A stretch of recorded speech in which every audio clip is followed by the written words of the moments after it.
If I told you that for many years I lived in a house that looked like it had walls, but was, in truth, an invisible prison, would you believe me? From the outside, everything seemed normal. A freshly painted porch, the smell of morning coffee, the timid laughter of children. But inside, every object, every door, every step echoed like a chain. My name is Margaret, and this is the story of how I tried to save my daughters in a world that believed women were merchandise and silence was obedience. Back then, I learned early that silence can be heavier than a scream, and that a cold stare can wound more than a raised hand. My husband Richard didn't need to raise his voice to impose fear. The slow way he pronounced a sentence like signing a verdict was enough. And I, trying to keep the house in order, coffee ready, bed smoothed, sheets folded, believed that maybe, if everything were perfect, the storm would pass us by. But storms like him never pass. They come in, take up space, and leave marks on the walls and on the soul. I had 2 daughters. Emily, the elder, was made of silences. She walked lightly, spoke softly, and learned too soon to disappear inside her own home so as not to be noticed. Anna, the little one, was the light, the one who still laughed, still ran, still believed in happy endings. But even light can be put out by cruel hands or by the carelessness of a destiny that insists on testing our endurance. When Richard announced there was a deal with the Wilsons, and that Emily would be handed over as a wife to their son, Thomas, in exchange for stability in business, I felt the ground crack beneath my feet. He spoke as if Emily were cattle in a field, an object to be traded for profit and prestige. I looked at my daughter and saw a girl still. But she was only bargaining chip. That's when the flame inside me, small and trembling in the wind, refused to go out. I didn't know how or when, but I knew I would not allow my daughter to be sold as a possession. The price of that decision would be high, and I was about to discover that courage is not born on quiet days, but in the middle of the night, when everything seems lost. So, before I go on, I need to ask you something. Don't listen to me as someone hearing an old tale. Listen as someone looking inside yourself. Because perhaps you too know prisons without bars, heavy silences, fears disguised as routine. Perhaps you too need to cross a bridge you can't yet see in full. And if that's the case, may my words be for you the first step on that bridge. Asterisk, my name is Margaret, and I learned early that a house can have walls, a roof, and a door, and still not be a safe place. From the outside, our home looked ordinary. The white fence, the neatly trimmed lawn, the living room window with light curtains I sewed myself. Inside, though, the air was heavy as lead. Silence had a smell, the smell of fear, and I walked across it like someone tiptoeing over glass. Richard, my husband, didn't raise his voice. He didn't need to.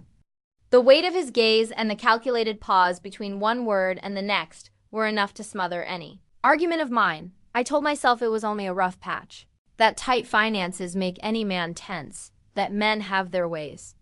I repeated those lines like praying a rosary of excuses.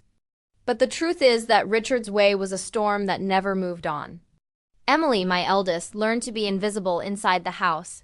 Step without scuffing your feet. Stand up before being called. Smile just enough not to seem insolent. Anna, the little one, was my burst of sunshine. The fever in her eyes and that tiny heart beating fast like a frightened bird. And I, in the middle of it all, brewed coffee, folded sheets, polished the table. Not because I liked seeing things shine, but because I felt that if the house were impeccable, maybe, just maybe, the hurricane inside Richard would pass right by us. That autumn, the wind seemed to bring messages from outside. Leaves scratched at the door like restless fingernails. That was when Richard started talking about a deal, an opportunity, respectable family. I knew those words already. They weren't about respect. They were about control. He mentioned the Wilsons, influential people in the area. Their son Thomas needed a wife of the right kind, and with that, business would be aligned, debts pacified, doors opened. When I heard the word wife, I felt the ground give way beneath me, like I was standing on thin ice and hearing the first cracks. Richard didn't say Emily's name. He didn't have to. In that silence, we all knew whom he meant. It's for everyone's good, he summed up, resting the knife on an apple and peeling it with an executioner's precision. The red ribbon of peel fell on the plate like a verdict. I wanted to answer, but Anna coughed in the hallway. and for a second, my heart ran to the child. Her little body burned with fever, and I laid cool cloths on her forehead, told stories in a hush, sang hymns with my mouth barely open. Emily sat at the edge of the bed, drifting from one room to the other like a kind shadow, bringing water, fixing pillows, pretending not to hear the conversations in the living room. I prayed silently, staring at the ceiling. God, make the fever break. But behind that prayer was another, more bitter one. And if you could turn Richard into a man who knows how to love? It was a plea that hurt me because I knew the change I wanted didn't depend on me and perhaps not even on him. It depended on something I didn't know if it still existed between us. What I did know was that each day the deal took on clearer shape. Flowers sent by the Wilsons. A short note, don't forget our understanding, and Thomas's presence on the porch. Smelling of expensive cologne, talking about cattle, fences and acreage, never about people. He looked toward Emily's bedroom door the way a man appraises a new fence, measuring, calculating, owning. Around that time, the house shrank. It's strange to say, but the rooms closed in around my chest. I no longer fit in the kitchen when Richard walked in. My pulse thundered in my throat when I heard his steps in the hall. And as much as I kept my hands busy, rags, brooms, dishes, my mind hammered, I would not allow my daughter to be sold like cattle. That sentence reverberated in me, but I didn't yet have the courage to say it aloud. I kept it like a hot coal hidden in my pocket. Autumn advanced. Anna's fever burned higher. When I thought it had eased, it returned with double force. I spent nights awake, counting her breaths one by one, afraid the next might not come. Emily, exhausted, slept sitting up, her hem already frayed, as if accepting the world's hardness so as not to hear more speeches. Richard spoke little, but his words dropped with the weight of iron. Around the table, the smell of coffee couldn't compete with the smell of fear. And in the space between two sentences, I already knew. He had decided. On a Thursday morning, he said it like someone announcing the weather. In 2 weeks, Emily will be promised. The scrape of the knife on the plate kept time. I kept stirring sugar into the coffee, but I stopped breathing. I felt the cold floor under my bare feet and thought that if I ran, the whole house would run with me. Windows, doors, tiles, everything would collapse. And maybe his promise would collapse with it. But I didn't run. I stayed. Because Anna coughed again. Because Emily looked at me with wide eyes full of a question she didn't dare ask. Because in that house I was still the pillar that must not fall. That night, I tried something I hadn't touched in a long time. Hope. I told Emily everything would be all right. I told Anna the fever would go away. I told myself that God sees, even when the curtains are closed. But hope, there was a small flame trembling at the slightest breath. The wind running under the door seemed to want to toy with it, to snuff it out. I sat beside Anna's cradle and promised everything I didn't have. Take my strength and leave hers. Let me be sick and let her be well. Take my sleep, my name, my place, just let her play in the sun tomorrow. I offered pieces of myself to a quiet sky. The next day, Thomas came back with a bouquet and a narrow smile. He spoke about harvest, the price of milk, how families need to unite in hard times. I watched his hands and thought of bars. Richard listened as if signing an invisible agreement, nodding, pouring coffee, talking about a roof that needed repair. Emily, from the bedroom, clutched her dress against her chest. I could feel her fear from here. When Thomas left, the house smelled of his cologne and of the lie he'd left suspended in the air. I opened the windows, even in the cold. I wanted to drive out the smell, the deal, the future decided by other people's hands. At night, when everyone slept or pretended to, I made a plan. Not a clear plan with a map and marked hours. A mother's plan. Take Emily by the hand and run when the house took its deepest breath. I didn't know if it would be through the back door beside the shed or the stretch of fence that was always loose. Always loose. I only knew that when courage comes, it doesn't send a note. It simply arrives, takes your wrist, and says, now. I begged for that courage like asking for bread. The now, however, had not yet arrived. Instead came another dawn, and another, and another. Anna's fever rose like a tide. I dampened cloths, changed sheets, told stories from when I was a girl of a garden full of birds and a little bridge that creaked in the wind. You'll cross many bridges, my child, I whispered, and on the other side there'll always be a better place.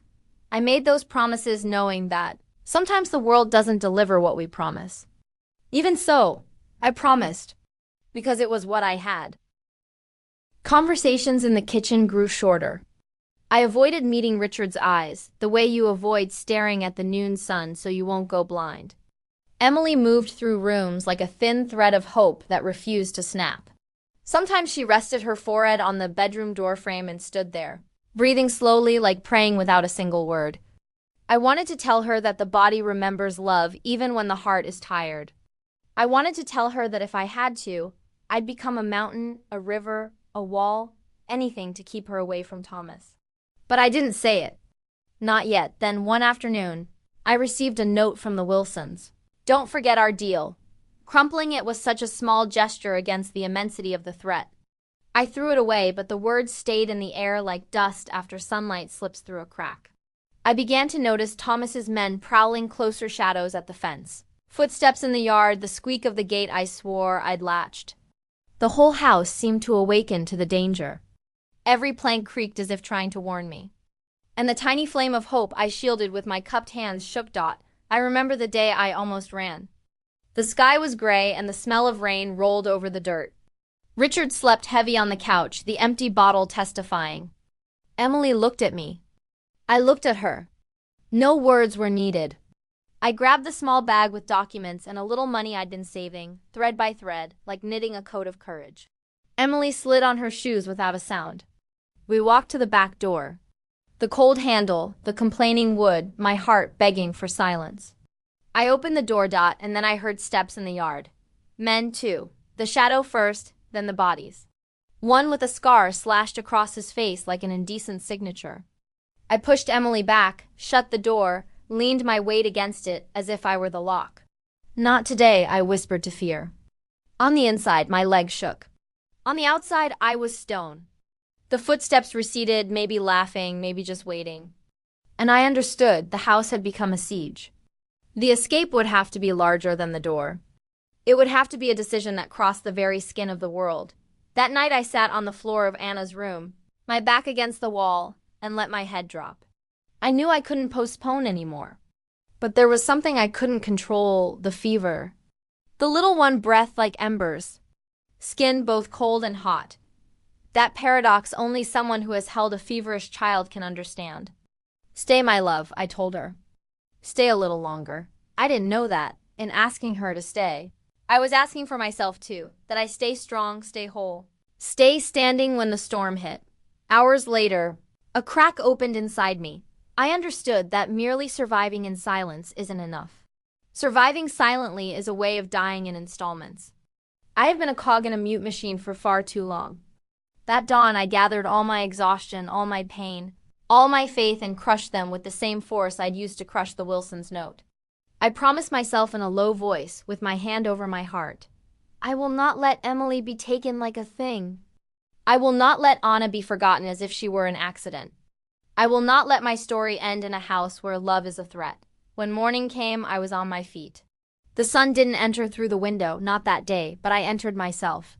The tick of the living room clock, the smell of coffee, the touch of Anna's sheet, the dragging step of Richard, everything seemed the same. But I was not the same.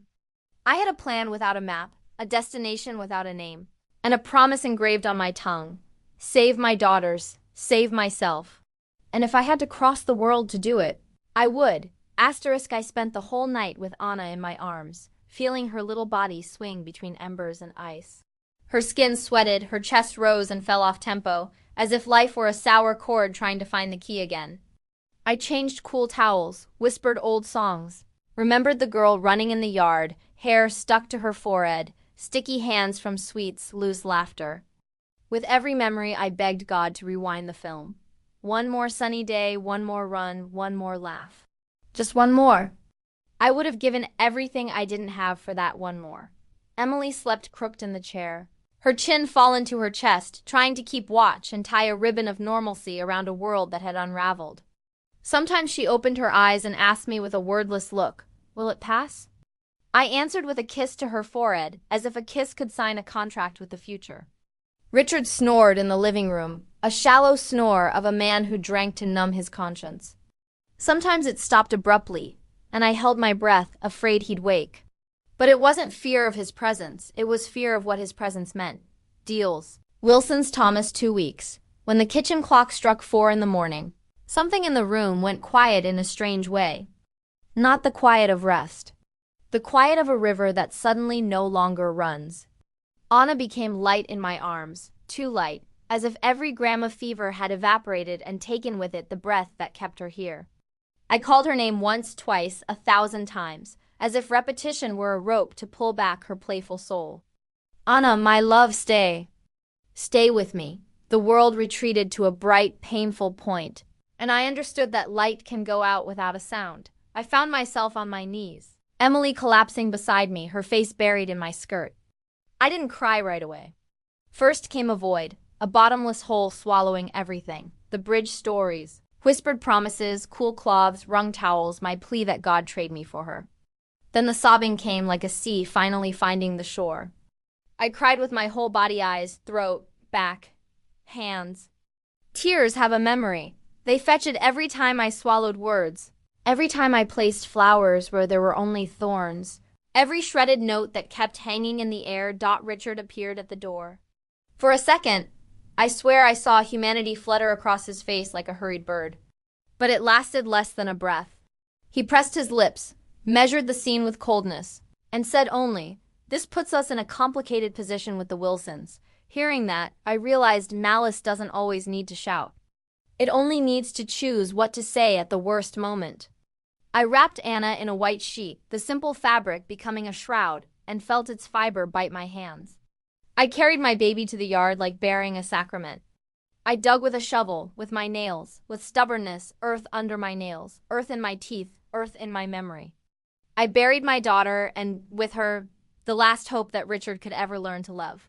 When I came back inside, Emily looked at me with a fear too large for the girl she still was. I pulled her to me. "We're leaving," I said, and every word took on the weight of an oath. I didn't yet know how, but the when was decided. Now. That now carried the years of silence, the lowered eyes, the slamming doors, the cups shattered, the house used as a cell. It carried Anna's face, so light in that final hour, I almost mistook her for wind. I rolled documents in a towel, tied them with string, grabbed money kept in flour sacks, coins that were once changed from the market, forgotten nickels, hope saved grain by grain. I dressed Emily in the darkest dress, pinned her hair in a low bun, and whispered the route: back fence, orchard, dirt road, the abandoned barn, the shortcut through the dry ditch. Dr. Michael lived across the bridge on the other side of our fate. He doesn't ask questions when the eyes speak enough, someone once told me. I clung to that line like a plank in the river. The problem with planning a getaway in a house like mine is that the walls have a habit of listening. And when habit becomes method, it finds all eyes outside. Before the light fully opened its eyes, I heard the gate creak. 2 men crossed the yard with the steps of men walking over property. The first had a scar down his face. The second hands that hung like hammers. Thomas didn't come. He doesn't soil his gloves with the mud of the job, but his will came with them, smelling of expensive cologne and old arrogance. I pushed Emily behind me and breathed inside my mouth, like learning a different technique for living. They left without knocking. The message needed no words. We were surrounded. I knew that to break the siege, I'd have to cross myself. Women like me learn early to apologize for existing. I'd apologized so many times for such small gestures, my tongue was tired. That morning I washed my face, tied my hair, took the sheet from Anna's crib and folded it carefully, the automatic movement of my hands keeping me from collapsing. Richard sliced an apple in the kitchen. "In 2 weeks everything gets resolved," he said, as if operating a calendar. The peel fell on the plate, red and long, like a noose tightening around my eldest's neck. My vision trembled, but my voice did not. "Emily won't." The silence after that smelled like iron. Richard set the knife down, lifted his eyes slowly, and remembered I wasn't a piece of furniture. "You forget what we owe, Margaret."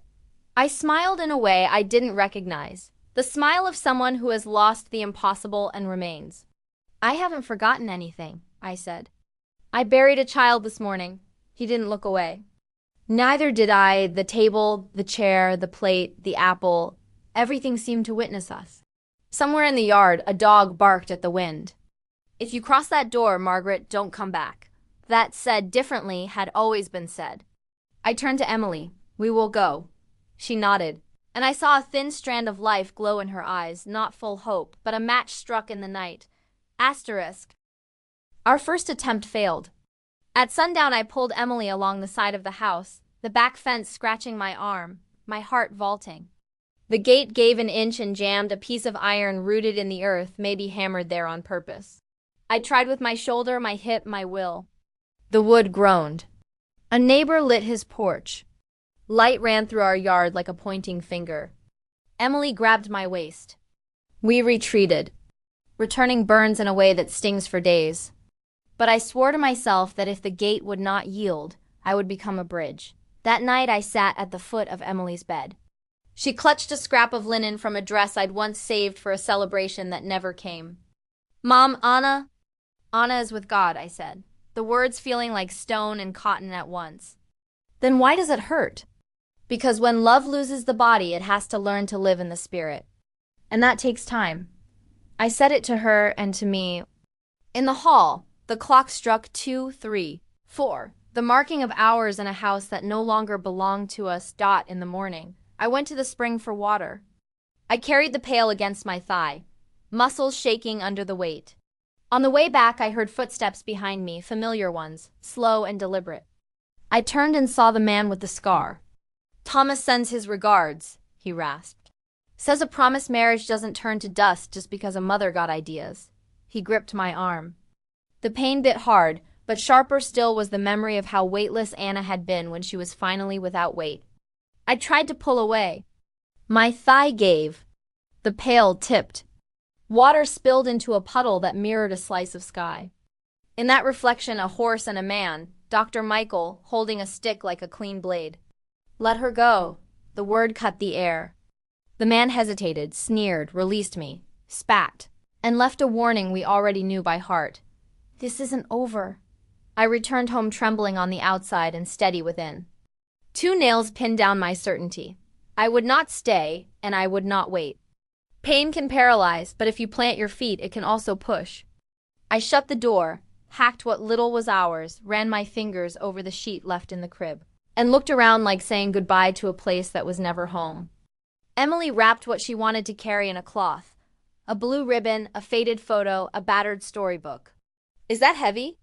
I asked. It's light where it matters, she said. And I understood my daughter now spoke the language of survivors. At dusk, I wrote a short note and hid it beneath the loose board in the floor. Not for Richard. Not for Thomas. Not for anyone outside. Not for anyone outside! For myself. When you doubt, remember, you buried a child today and still stood up. I needed an anchor that fit in my pocket. At night, Richard brought another bottle to the table. The Wilsons come tomorrow, he said. I want you and Emily presentable. I tasted the word presentable like biting a nail. Tomorrow, I said, we'll be busy. He raised an eyebrow. With what? With living. It wasn't bravado. It was a diagnosis. He didn't insist. I think he understood I had crossed a door that does not swing back. When the house sank into that deep breathing that comes after midnight, I touched Emily's shoulder. Her eyes opened, already awake girl, trained to wake to a jolt. Now, the word echoed down the hall. I led her through the kitchen, the back, the feet. The gate that would not yield by day sighed at night. The wood seemed sorry for the earlier scare. We passed the orchard, the familiar shadows. Each step was a farewell and a birth. Somewhere, a twig snapped. I squeezed Emily's hand. If we run, we make noise, she whispered. If we stop, we turn to stone. Then we move like water, I answered. And that's how we went. Water. The bridge to Dr. Michael's place appeared in the dark like a string on velvet.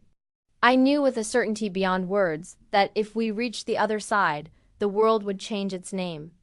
We had one last corridor of shadows, the narrow path where the neighbor's fence meets the dry ditch. Behind us, the crackle of footsteps. Men, fast. My heart became a drum. Mom! Emily began, and I pressed her fingers. Keep your eyes forward, my love. Then I saw a light. Not a lantern kerosene yellow. Dr. Michael stood by the gate as if warned by the silence itself that we'd come. "Quick," he said. No questions, just as rumor had promised. He opened the gate, motioned to the stable, set his horse in place. Behind us, the shadows halted, calculating the scene. The night held its breath. I pushed Emily first. "Go!" She hesitated a hair, enough for the past to tug at her hem one last time, and then jumped, light as a right decision. I followed, and as I passed, I heard the men's breath slicing through brush. Dr. Michael latched the gate with a swift movement, slapped the horse's flank, and led us inside. The stable smelled of hay and rest. I pressed my forehead to the wood and, for the first time in a long while, let my body tremble without apologizing. "You'll stay here tonight," he said. I had strength to say only thank you. We lay on bales of straw as if they were clouds. Emily rested her head on my shoulder, and I told softly. Another bridge story, but this time the bridge had a name, courage, and its planks were people. Not wood, hands that help, eyes that don't judge, arms that push the right door. I knew the fight wasn't over. Richard had a habit of control, and Thomas the wounded pride of men who don't accept losing. The village had the cowardly morality of those who point fingers to support their own cowardice. But I had something new, a decision too large for the old house, a decision that opened a road, before sleep found me. I searched for fear inside me like groping for a blade in the dark. It was there, of course it was, but sitting beside it, at my table like an old acquaintance, was something stronger than a chain and wider than a door. I would not return.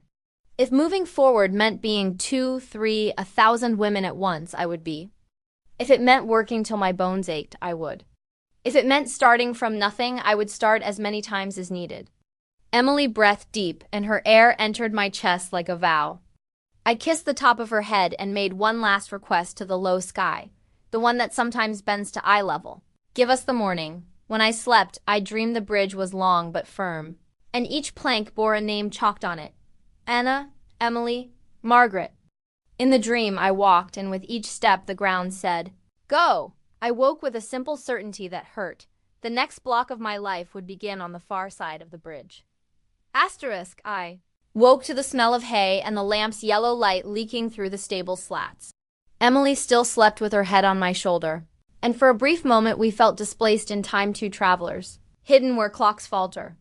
Dr. Michael came in without a sound, like someone who respects the weight of the night we'd had. He left a mug of warm milk, pieces of bread, and said, "You don't have to tell anything that hurts to say. For now, breathing is enough." I breathed. It felt strange. Breathing without apologizing. By nightfall, he led us to Mrs. Whitaker's house, a widow in a small 2-story near the mill. Faded walls, a ceiling with leaks, floorboards that complained luxuries to me, their threat wasn't nailed to the doorframe. Mrs. Whitaker gave us a room with 2 narrow beds, soap and lavender blankets, and a small window overlooking a treetop. "The women in this village know how to read silence," she murmured, straightening the pillow. "And they know when it weighs too much." Those words made room inside my chest. In the first days, I kept my hands busy. Boiling laundry, mending, sweeping, polishing pans. Emily washed dishes, carried water, learned how to smile again, first timid, then lightly sure. I tried not to look in the direction of our old house. My head, however, sometimes turned on its own. When it did, I felt Richard's echo. 2 weeks. The calendar didn't matter anymore. Only the stubbornness of his deal with the world. News that I had abandoned my husband traveled faster than our feet. At the market, women whispered, men shook their heads, and I recognized in their eyes that moral code that keeps crooked things standing. On the 4th day, returning with a water pail, he appeared, the scarred man. He didn't need to come close for my skin to remember his grip. "Thomas sends his regards," he said, voice full of iron. "He says promised marriages don't turn to dust just because a mother decided to think." He squeezed my arm and laughed with a crooked mouth. I didn't answer. I set the pail down so I wouldn't spill my courage. Before he could add another line, Dr. Michael emerged behind him with a staff in hand. "Let go." The man measured the distance between our breaths, calculated the risk, and stepped back just enough to promise with his eyes, "We'll be back." That night, Mrs. Whitaker brought tea in silence. I understood it was a prayer. A woman doesn't need other people's blessing to be right. she said, sounding like someone who had buried her own wars. Then, in an old-sounding whisper, when Thomas's men circle you, don't answer. Save your strength for the road, I believed. I saved it. The following days were built from small victories. Emily sleeping without a start. Me sweeping without fearing the door flying open. Sunlight spilling across the window like a promise without words. But the village, that organism of habit, wouldn't let us be for long. I received a folded note, unsigned. Do you think you can rewrite what's been decided? I smiled without wanting to.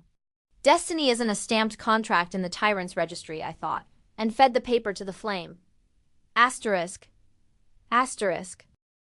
On a windy afternoon, Dr. Michael said, "You can't stay." I already knew, but hearing it from outside hurt more. Tomorrow's first train, he went on, has a spare car into the city. Thomas's shadow doesn't reach easily there. Emily lifted her eyes as if facing a cliff. What if he finds us there? Then we run again, I said, and realized how that hard answer was also a kind of freedom. Choosing movement. I prepared through the night. Rolled documents and memories in a sheet, counted coins. Prayed without sentences, just a bent body. Mrs. Whitaker sewed a hidden pocket into my coat's lining. Money would sit close to my ribs, protected by bone. Take this too, she said, handing me a worn photograph of a garden. To remember there are places where light doesn't ask permission. I kept it at daybreak. Dr. Michael hitched a small cart. The wheels cried, the axle groaned, and each sound reminded me our past was awake. Emily sat beside me, palms fused to mine like two leaves trapped by the same clip. The road to the station was a ribbon of mud and dust. Behind the village roofs and above them, opinions that never move anyone an inch, only point. We turned the last corner and the rails glittered like a line strung to the horizon. The train already breathed, coughing smoke. Impatient like someone who knows the exact hour to go. That was when Richard appeared on the platform. I don't know from where. Maybe he'd always been there, in corners and gaps, in the habit of watching what he thinks he owns. He didn't shout. Men like him don't waste their voice in public. Arms crossed, head tilted, his cold eyes tried to measure me, to fit me back into an order. Behind him stood two of Thomas's hirelings, the Scar and the Shadow. Emily squeezed my fingers. Mom. Look beyond them, I said. Look at the rail. Dr. Michael climbed first, held out his hand, pulled Emily up. I followed, feeling at once the weight of what I left and the lightness of what I finally let go. Richard took a step forward. For a second, I saw no remorse in his eyes, only the discomfort of a man losing a possession. I chose to give him what he never offered me, a last look without fear. Not to defy him, but to declare to myself and to my daughter that we were choosing. The whistle blew. Wheels bit steel. Thomas didn't appear. Perhaps he believed the world would do his work. Perhaps he was busy being important in some parlor. As the car moved, Richard shrank and shrank, until he became a point and then nothing. A knot rose in my throat, not longing. Tension finally loosening. Emily laid her head on my shoulder. I kissed her hair and for the first time in many months, saw a future that didn't look like a windowless corridor. Dr. Michael gave us a brief wave and stayed on the platform. The smoke swallowed him before I could thank him as I wanted. Sometimes the right people only cross our bridge to hand us to the other side. The trip was long, marked by jolts and the metallic mantra, go, go, go. On the wooden bench, I told Emily what every mother should tell without fear.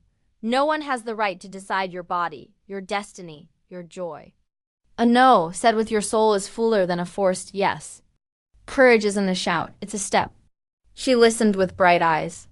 When the train took the final curve, the sky opened in an orange I hadn't seen since Anna left. And I knew, softly and for certain, we had arrived at the beginning. We stepped off into the city with 2 bags and a decision worth an army. The air had another taste, coal and warm bread, a mix of hurry and possibility. A man hawked papers, a woman sold apples, children ran free. No one knew our name. It was frightening, and, at the same time, a relief. Emily looked at me. Now what? I answered with the only honest truth I had. Now we live. And right then I realized I no longer carried only escape. I carried direction. Asterisk, the city taught us how to walk again. At first, every corner felt like a riddle. every unfamiliar face a test. Emily and I rented a back room at a boarding house on Maple Street, thin walls, a stubborn window, but a yard where sunshine settled without fear. I found work washing and ironing at Mrs. Patel's laundry. At night, I cleaned a bakery. Each coin was a seal of freedom, each ache in my arms a signature on our restart. Emily went back to school. I remember the first morning I watched her step through the gate with a new notebook. Her body still moved cautiously, like crossing a bridge that had collapsed before. But her eyes were alert, curious eyes finally permitted to dream. At home, at night, she told me about a teacher who read poems. A classmate named Grace who lent her a red pencil, a blackboard so big it felt like the sea. I listened and archived each detail like keeping proof of daily miracles. Sometimes the past found us. A tobacco-smelling man asked where we were from. A letter without a sender arrived with empty promises. A memory slipped in with the breeze and sat on our bed. When it happened, I breathed deep and repeated to myself, "We are not from there anymore." Dr. Michael wrote once. A short note carried by a peddler passing through the village. "Keep going. You've crossed the bridge." I kept it inside Emily's notebook, between two blank pages to remember that the future is written on clean paper, not stamped forms. Over time, Emily grew lighter. She laughed in the kitchen while peeling potatoes, hummed softly by the clothesline, read on the stoop in the evening light. One of those afternoons, John appeared. He worked at the corner carpentry, large hands, nails smelling of wood, a gaze that didn't measure people, it listened. He brought a crooked crate about to be thrown away. "It can be a shelf if we hug it with a few new nails," he said, masking shyness with usefulness. Emily smiled with one corner of her mouth and agreed. I watched them with the care of someone checking a fine seam. In John there were no fences, contracts, deals, there was attention. Attention is the simplest form of respect and sometimes the rarest dot before trusting. I needed to face my old fear. What if one day he became a storm too? What if the world asked why I didn't accept the way things are? What if the hand that strokes today raises its voice tomorrow?